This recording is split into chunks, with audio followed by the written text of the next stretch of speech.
क्या समझते हैं? टेंस समझ रहे हैं? क्या समझ रहे हो? टेंस। टेंस का हिंदी क्या होता हो? काल। क्या होता हो? क्या होता है? काल। चलो हम काल के बारे में समझते हैं। काल किसे कहते हैं? जो काम करने में जो समय लगता है उसे हम क्या कहते हैं? काल। उसी प्रकार टेंस। टेंस कितने प्रकार के होते हो? कितने प्रकार के होते हैं? 3 प्रकार के होते हैं। एक में क्या है हो? प्रेजेंट टेंस, जिसको हम क्या कहते हो? वर्तमान काल कहते हैं। प्रेजेंट क्या है? Past tense. क्या है? Past tense. क्या है? पास्ट टेंस का हिंदी क्या होता है? भूतकाल। क्या होता हो? भूतकाल। अब फ्यूचर टेंस क्या हिंदी क्या होता हो? भविष्य। क्या होता हो? भविष्य का। आप कहता है यहाँ प्रेजेंट टेंस कितने प्रकार के होते हैं? प्रेजेंट टेंस कितने प्रकार के होते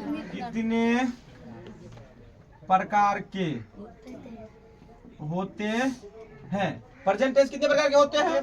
प्रेजेंट टेंस 4 प्रकार के होते हैं। कितने प्रकार के होते हैं? 4 प्रकार के। एक में क्या होता है? Present indefinite tense. Present indefinite tense को हम 2 नाम से पुकारे जाते हैं। कितने नाम से पुकारते हो? 2 नाम से। दूसरा नाम क्या हो? Simple present tense. क्या हो? Simple present tense. दूसरा क्या हो? प्रेजेंट परफेक्ट टेंस और कंटिन्यूअस। एगो प्रोग्रेसिव टेंस क्या होता हो? प्रोग्रेसिव। तीसरा टेंस क्या होता हो? प्रेजेंट परफेक्ट टेंस को हम 3 नाम से पुकारते हैं। कितने नाम से? 3 नाम। पहला तो हो गया प्रेजेंट इंडेफिनिट इम्परफेक्ट टेंस।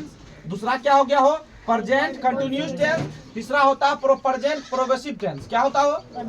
ठीक। अब तीसरा प्रकार क्या होता है? प्रेजेंट टेंस का तीसरा प्रकार होता है प्रेजेंट परफेक्ट टेंस। क्या होता हो?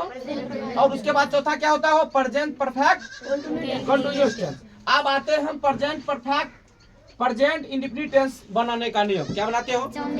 पहचानने का नियम। प्रेजेंट इंडेफिनिट टेंस का पहचानने का नियम कह रहा है। प्रेजेंट इंडेफिनिट टेंस का पहचानने का नियम, जिस क्रिया के अंत में ता है, ती है, ते है, ते हो, इस प्रकार का टेंस प्रेजेंट इंडेफिनिट टेंस। जैसे मैं खाता हूँ, मैं जाता हूँ, वह रहती है, वह सोता है, ये सब कौन सा टेंस हो गया?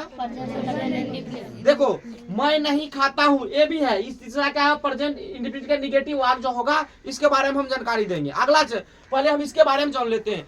इफ सिंपल टेंस हो गया प्रेजेंट इंडेफिनिट टेंस का साधारण वाक्य, जैसे मैं खाता हूँ, वह जाता है, रामू सोता है,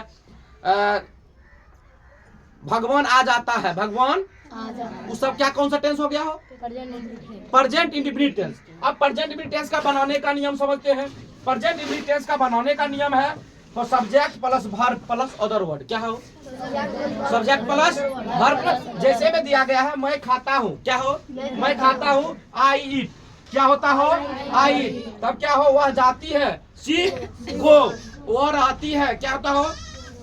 तुम क्या है? तुम खाता है। क्या तुम खाती हो? क्या होगा जो? You eat.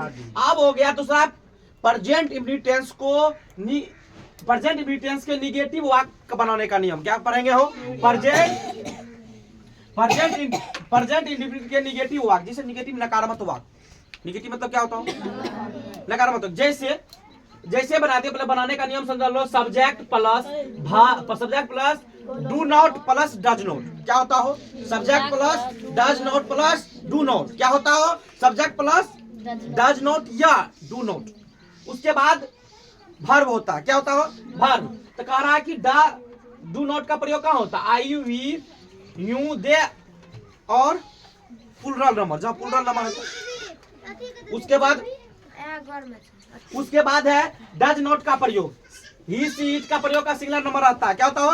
ही सीट में जैसे मैं नहीं खाता हूँ। क्या हो? मैं नहीं खाता हूँ। इसमें नहीं, जिसका देखो इसमें हम तुरंत बताया अभी डज नॉट का, जिसमें आई रहेगा तो उसमें क्या चीज का प्रयोग होगा हो? क्या चीज का प्रयोग होगा? डू नॉट का। क्या चीज का होगा? जैसे में फिर वह नहीं खाती है, सी का प्रयोग हम कहाँ से लेते हैं? डज नॉट का प्रयोग दिए हैं। ठीक बा। उसके बाद क्या है? रामू नहीं जानता है, Ramu does not can know. क्या हो गया हो? तब होगा प्रेजेंट इंडेफिनिट टेंस के इंट्रोगेटिव वाक्य बनाने का नियम। क्या है?